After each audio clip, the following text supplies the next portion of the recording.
புதிய 2 பிரதி அமைச்சர்கள் இன்று தமது கடமைகளை பொறுப்பேற்றனர்.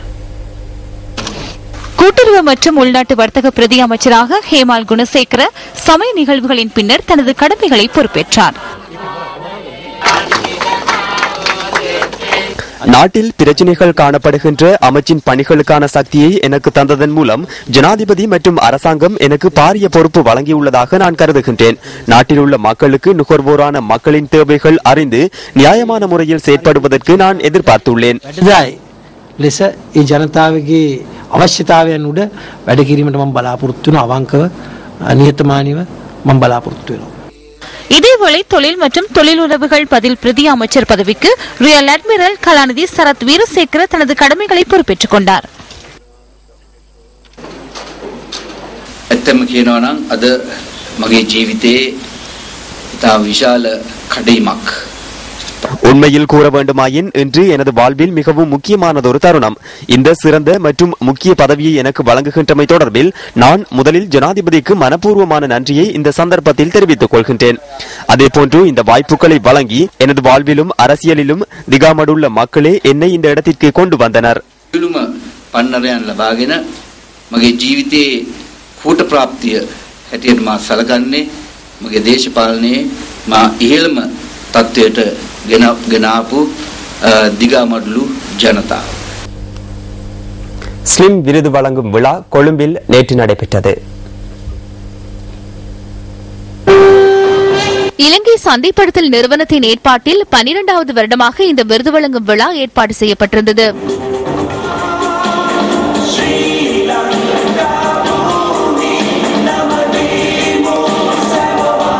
குறுகிய காலப்பகுதிக்குள் மக்கள் மத்தியில் அதிக வரவேற்பை பெற்றுக் கொண்ட வர்த்தக குறியீட்டுக்கான விருதை மௌமேவ பத்திரிகை தன்வசப்படுத்திக் கொண்டது.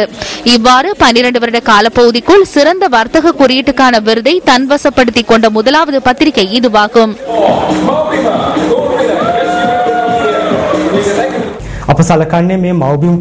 இது மௌபிம பத்திரிகைக்கு மாத்திரமல்ல, இலங்கை பத்திரிகை துறைக்கு கிடைத்த பாரியதொரு வெற்றியாகவே நான் இதனை அவதானிக்கின்றேன். 2 வருட காலப்பகுதிக்குள் புதிய தொழில்நுட்பங்களை பயன்படுத்தி மௌபிம பத்திரிகையை வெற்றி பாதைக்கு கொண்டு சென்றுள்ளதாகவே நாம் கருதுகின்றோம். மௌபிம பத்திரிகையை இந்த இடத்திற்கு கொண்டு வந்த அனைவருக்கும் நன்றி தெரிவிப்பதுடன் மௌபிம குறித்து அனைவரும் மகிழ்ச்சி அடையும் இடத்திற்கு கொண்டு வருவதற்கு நாம் அர்ப்பணிப்புடன் செயற்படுவோம். நிறுவனசார் சமூக பொறுப்பு பிரிவின் சிறந்த வர்த்தக குறியீட்டுக்கான வெள்ளி விருதை சிறுசு தொலைக்காட்சியில் ஒளிபரப்பாகும் கல்வி நிகழ்ச்சியான ஸ்பெல் மாஸ்டர் வித் சிமா நிகழ்ச்சி தனதாக்கிக் கொண்டமை விசேட அம்சமாகும்.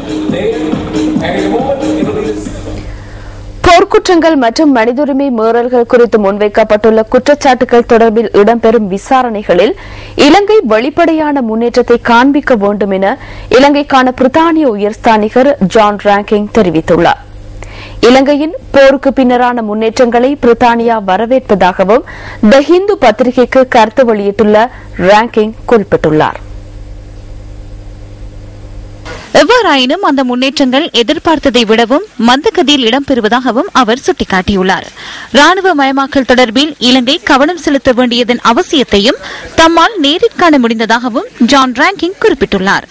காணி தொடர்பான பிரச்சினைகளை தீர்த்தல், சாட்சியாளர்களுக்கு பாதுகாப்பு வழங்குதல் போன்ற கற்றுக்கொண்ட பாடங்கள் மற்றும் நல்லிணக்க ஆணைக்குழுவின் அறிக்கையில் குறிப்பிடப்பட்டுள்ள பரிந்துரைகளை நடைமுறைப்படுத்துவதற்கு நடவடிக்கை எடுக்கப்பட வேண்டும் என குறிப்பிட்ட ராங்கிங், இந்த பரிந்துரைகள் வெளித்தரப்பினரது அல்லவெனவும் அவை இலங்கை அரசாங்கத்தினது பரிந்துரைகளே எனவும் அவர் தெரிவித்தார். வடக்கில் அரசியல் தீர்வை ஏற்படுத்துவதுடன் மனித உரிமைகளுக்கு மதிப்பளித்தல், சட்டத்தின் நல்லாட்சியை உறுதிப்படுத்துதல், நீதித்துறையின் சுதந்திரம் ஆகிய விடயங்களில் இலங்கை அதிக கரிசனையுடன் செயற்பட வேண்டும் எனவும் இலங்கைக்கான பிரித்தானிய உயர்ஸ்தானிகர் வலியுறுத்தியுள்ளார். இந்த விடயங்கள் பிரித்தானியா மற்றும் மேற்குலக நாடுகளுக்கு மாத்திரம் மட்டுப்படுத்தப்பட்டது அல்லவெனவும் பொதுநலவாய அமைப்பில் அங்கம் வகிக்கும் அனைத்து உறுப்பு நாடுகளும் இவற்றை அமுல்படுத்துவதற்கான கடப்பாட்டை கொண்டுள்ளதாகவும் ஜான் ராங்கிங் தெரிவித்துள்ளார்.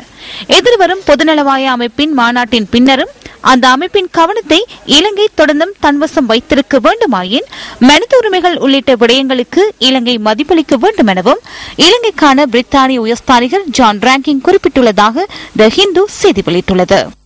அனல் மின் உற்பத்தியின் மீது கூடுதலாக அக்கறை செலுத்துவதை இலங்கை எதிர்காலத்தில் குறைத்துக் கொள்ள வேண்டும் என ஆசிய அபிவிருத்தி வங்கி வெளியிட்டுள்ள புதிய அறிக்கையில் சுட்டிக்காட்டப்பட்டுள்ளது. சர்வதேச சந்தை நிலைமை மற்றும் சூழலியல் நிலைமை போன்றவை அனல் மின் உற்பத்தியில் தங்கியிருக்கின்றமை எதிர்காலத்தில் சிறந்த விடயமாக அமையாது எனவும் அந்த அறிக்கையில் சுட்டிக்காட்டப்பட்டுள்ளது. ஆசிய மற்றும் அபிவிருத்தி வங்கி வெளியிட்டுள்ள அறிக்கையில் ஆசிய மற்றும் பசிபிக் வலயத்தில் எரிசக்தியுடனான எதிர்கால நோக்கம் எனும் தலைப்பில் இலங்கையில் வருடத்திற்கு 103.6% மின்சக்தி தேவை வளர்ச்சி கண்டு வருவதாக குறிப்பிடப்பட்டுள்ளது. இலங்கையின் மின் உற்பத்தி 150% நீர்மின் உற்பத்தி மூலமும் ஏனையவை அனல் மின் உற்பத்தியிலும் தங்கியுள்ளதாக அந்த அறிக்கையில் சுட்டிக்காட்டப்பட்டுள்ளது.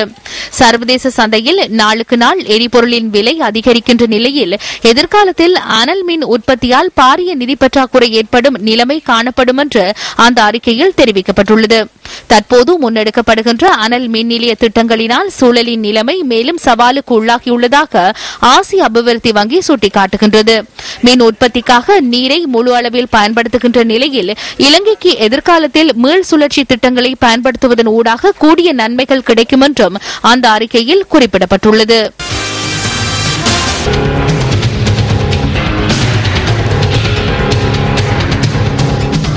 மட்டக்களப்பு மாவட்டத்தின் செங்கலடி பிரதேச செயலக பிரிவுக்குட்பட்ட கரடியனாறு கிராமத்தை அண்மித்த மீள்குடியேற்ற கிராம மக்கள் தொடர்ந்தும் பல இன்னல்களுக்கு முகம் கொடுத்து வருகின்றனர். மரப்பாலம், ராஜபுரம், சின்ன புல்லுமலை கிராம மக்களே இவ்வாறு தொடர்ந்தும் குடிநீரின்றி பல பிரச்சனைகளை எதிர்நோக்குகின்றனர். குடிநீருக்காக பல மைல் தூரம் சென்றும் பயனில்லை என இந்த கிராம மக்கள் அங்கலாய்க்கின்றனர். தண்ணி கஷ்டம் தான் இருக்கு. மழையும் இல்லாத காரணத்தால குடிக்கிற தண்ணி ஒரு 4 மணிக்கு எழும்பி வந்தாலும் தண்ணி இருக்குது இல்ல. 3 கிராமம் மரப்பாலம், ராஜபுரம், சின்ன புல்லுமலை 3 கிராமம் ஸ்கூல்ல உள்ள பைப்ல தான் தண்ணி எடுக்கிற. அடிப்படை வசதிகள் எதுவுமே இல்லாமல் கிராமங்கள் புறக்கணிக்கப்பட்டே வருகிறது. பொதுவாக வீடு, குடிநீர், மற்ற குளிப்பு, மற்ற ஆடு, கால்நடைகள் எல்லா வகையிலுமே தண்ணி தட்டுப்பாடு மிகவும் மிகவும் மோசமான நிலையில் இருக்குது. சுமார் 500 குடும்பங்கள் வசிக்கும் இந்த 3 கிராமத்தைச் சேர்ந்த மக்களும் குடிநீர் மாத்திரமின்றி நிரந்தர வீடு, சீரான வீதி மற்றும் போக்குவரத்து வசதிகள், காட்டு யானைகளின் தொடர்ச்சியான அட்டகாசம், மின்சார வசதி போன்ற பல பிரச்சனைகளை எதிர்நோக்குகின்றனர். கொடுத்த தகர குட்டியில் தான் வெயிலிலும் மழையிலும் நனைந்து கொண்டிருக்கின்றோம். இதன் காரணமாக பாடசாலை மாணவர்களும் பாதிக்கப்பட்டு வருகின்றனர். இந்த கிராம மக்கள் எதிர்நோக்கும் பிரச்சனைகளை நிவர்த்தி செய்ய உரிய அதிகாரிகள் முன்வராமல் இருப்பது ஏன்? மட்டக்களப்பு மாவட்ட அரசாங்க அதிபரே, இது உங்களின் கவனத்திற்கு.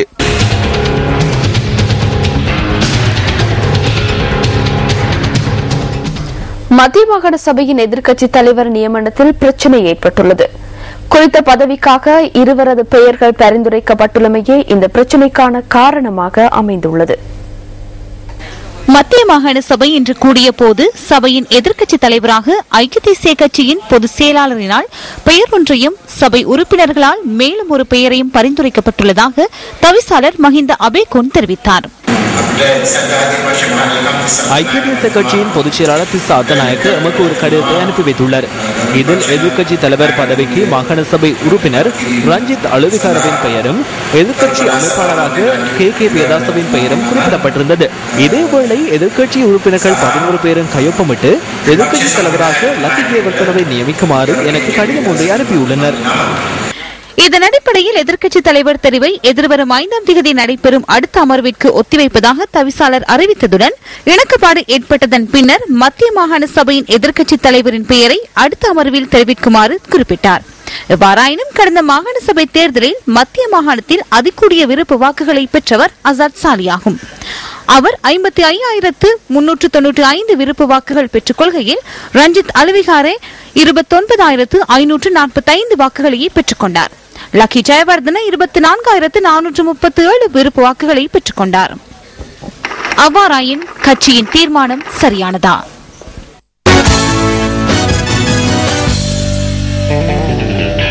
நான்கு நாட்கள் கொண்ட முக்கோண கிரிக்கெட் தொடரில் கிரிக்கெட் அபிவிருத்தி அணிக்கு எதிரான போட்டியில் இலங்கை ஏ அணி 7 விக்கெட்டுகளால் வெற்றியீட்டியது.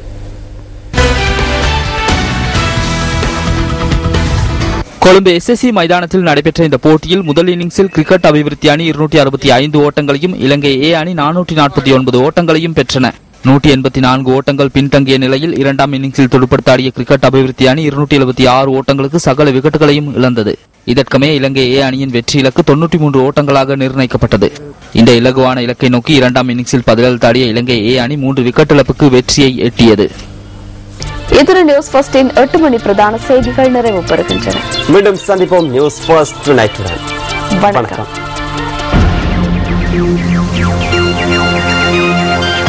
Hotline 0114-896-896 www.newsfirst.lk. Feedback at newsfirst.lk.